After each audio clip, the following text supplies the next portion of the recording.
Morning, Polly. I haven't brushed my hair this morning. You reckon you could help me out a little? Huh? Aw, thank you. You're such a good little birdie, preening my hair for me. Thank you.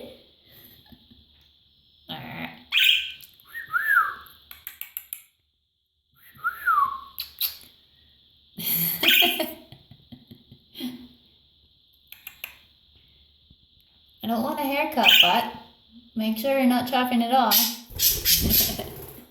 Cheeky little thing. Hey, kisses?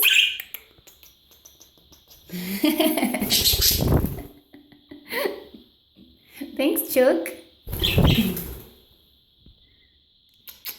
Good girl.